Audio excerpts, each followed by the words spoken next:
Hi you guys, welcome back to my channel. My name is Karen Odd and these are Karen's Oddities. I'm actually filming from Seattle, Washington right now. I am on a work business trip and it's 3 hours behind from my usual schedule. So if I was on my usual schedule, it would really be 3 a.m. right now. So my mind mentally is on 3 a.m. time. And I'm going to try to make videos just documenting what my experience has been on this trip. Again, it's a business trip. I'll be here through Wednesday afternoon.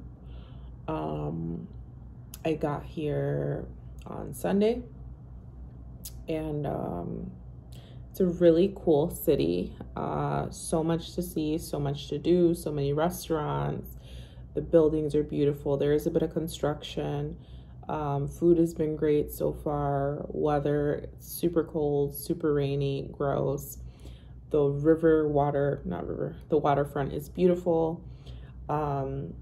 So far, it's been a great trip. I would say 10 out of 10 so far. I've been able to connect with previous coworkers, connect with existing coworkers, have deeper conversations about our work, deeper conversations about our goals outside of work.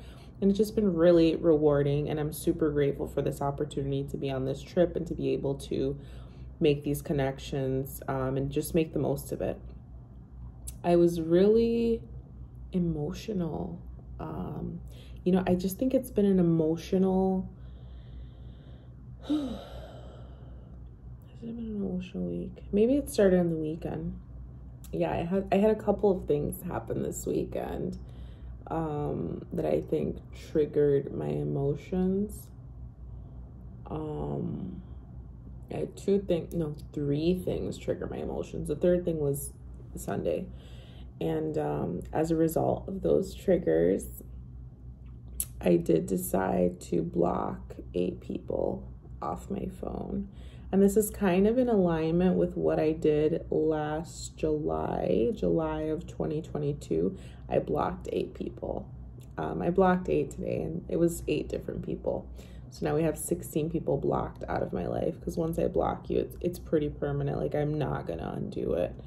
And if you reach out to me from a different number, I'm just gonna block that number as well. But yeah, I was in my feelings a bit, and maybe I still am in my feelings. I don't know, but it's also like 3 a.m. So if I get emotional now, I don't think it's because it's my feelings. I think it's because I'm freaking tired.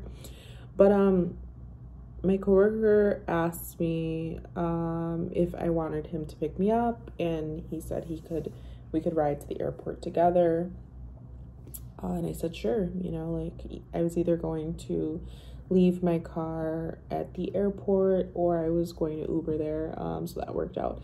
But on the way to the airport, my coworker's Muslim, and it was him and his brother, and they were listening to Arabic prayer on the way, and I don't know, I felt so emotional. Like I felt compelled to cry. I did not cry, because there were children in the car as well behind me, and I didn't want them to be like, what the hell is wrong with this random lady? But I was feeling emotional then, and I don't know if it was just my anxieties about travel. I always worry about my family, I worry about my friends, I worry about my dog, worry about, did I do everything I was supposed to before I left my house, etc. And fast forward, we get to the airport and the flight is overbooked. That's how my trip started, right? Flight is overbooked, and I'm like, well, this is freaking great. And it's delayed. And I look at my boarding pass, and I had looked at it earlier, like when I had checked in on Saturday. Guess who didn't have a seat assignment? So I said, go to the counter. I go to the counter, and the lady's like, I'm working on your seat assignment now. I'll call you up when you're ready. Okay. Fast forward, nothing. I ended up running into 2 of my previous coworkers. Well, one was my supervisor, that's actually going to be at this conference as well. So I'm super excited about that and reconnecting with people that I used to be connected with. So I see one of my coworkers, and he's like, hey, what's up? And I'm like, nothing much. I was like, do you have a seat? And he's like, I do you? And I'm like, no, I don't. And then he says, well, do you want to propose that he's like, I'll give you my seat and I can stay here and fly out later and you can take it. And he's like, they're paying people $500. And I'm like, okay, well, let's go propose it. I don't care. We go propose it to the lady and she says, I already have the person that's going to give you your seat. And I say, okay. So my ex-coworker, whatever, he's like, yeah, we'll use the name James right now.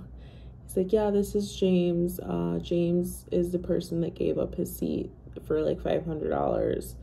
And I'm like, oh, nice to meet you, James, whatever. And he's like, yeah, James works at so-and-so. And I said, thank you for giving up your seat.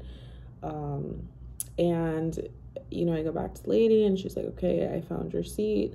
And, we go through the motions of me getting a new boarding pass that has the seat number on it. In the meantime, James calls me over, he's like, Karen, and I turn around and he's like, that seat that you're having is probably my seat. And I'm like, well, thank you so much for giving up your seat. And I know this seems like I'm not going anywhere with this story, but we were talking about travel, work. Where's the last place he traveled to? And I don't know.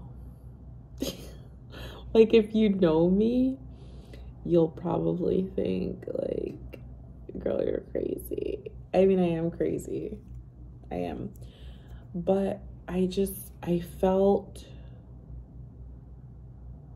very connected to James in a odd way. I don't know. I felt really connected to him. And so connected to the point where, although I know that we're going to the same place tomorrow, I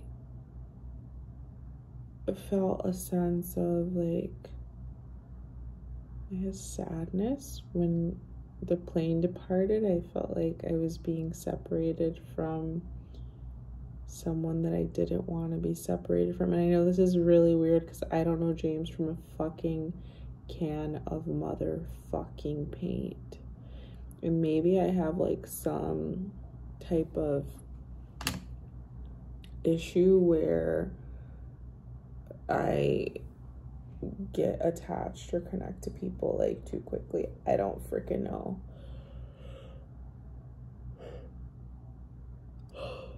Excuse me. But I felt super connected to James. I just thought he was super cool when we were talking about like travel and like really cool stuff. And I'm like, this guy's really cool. Like, I can't wait till I see him again. So stay tuned. Hopefully I see James tomorrow or whoever the fuck I'm supposed to meet. That was that. It was one person on my team and two of my coworkers. My boss is going to be here and her boss is going to be here as well. And then my previous coworker. Those are the people that I've connected with so far. But I'm super excited to be here, super excited to learn. I'm so excited and grateful that my job affords me these opportunities. We had some great food. I was on the Great Ferris Wheel, which is one of the largest Ferris wheels on the West Coast. The pictures that I got being up there, gorgeous, gorgeous views. It's cold, it's rainy, but the food is good. The views are good. I walked a lot. Like, I'm gonna be sore. But so far I'm having a wonderful time. And I will try to do my best to keep you guys updated on this journey. On my way over here, I did decide that I was going to say a prayer when I was on the flight, because I was getting emotional again. Like, I was getting emotional on the flight here, and I'm just like, why am I getting emotional? Like, what the flip-flop is true? I don't know. Like, sometimes I just have those moments, right, where I'm getting emotional and I'm just like, I don't know what this trigger is, but when I get that way, like, I don't shy away from it or try to shut it down. Like, I sit in it, right, because I want to understand where my feelings are stemming from. I want to work through them. I don't want to brush them under the rug. I need to do something about them and understand and listen to them, because when we get like that, that is our mind, soul, and spirit's way of getting our attention and seeing us to realize that something needs our attention, or something is not right, or something needs further action. And in my prayer, I prayed for my family, my dogs, my friends, and just that this whole trip and experience is just a fulfilling trip, that I learn from it, that I connect with people that I'm supposed to, and that it just morphs into whatever it's intended to morph into, whatever it's supposed to be. So I'm really excited about that. And I'm confident that it's going to be a great trip for me. I will definitely keep you guys updated on what happens these next 2 days, what type of things I explore, where I go. And yeah, I'll let you know if I recommend. But so far, 10 out of 10, I recommend Seattle. Seems like a really cute spot. I'll see you guys in the next video. Thank you.